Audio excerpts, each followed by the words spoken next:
Hello everyone, সকলে কেমন আছো? তোমাদের দোয়ায় আমিও ভালো আছি। আজকে আমি আপনাদের দেখাবো কলা গাছের ভেলা। এক সময় গ্রাম অঞ্চলে মানুষের প্রধান বাহক হিসাবে এই কলা গাছের ভেলা ছিল, কিন্তু বর্তমানে এগুলো হারিয়ে গেছে। অনেকেই এগুলো মাছ মারার কাজে কলা গাছের ভেলা বর্তমানে ব্যবহার করে। তবে আগে অনেক নদ নদী পানি থাকার কারণে অনেকেই বাড়ি পার হওয়ার কাজে এই ভেলা ব্যবহার করত।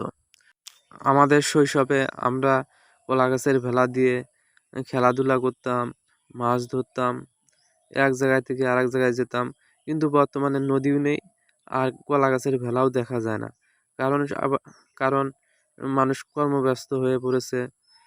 আবার অনেকেই শহর অঞ্চলে বাস করে, তারা তো এই সম্বন্ধে কিছুই জানে না। কলা গাছের ভেলা কি সেটাও বলতে পারবে না।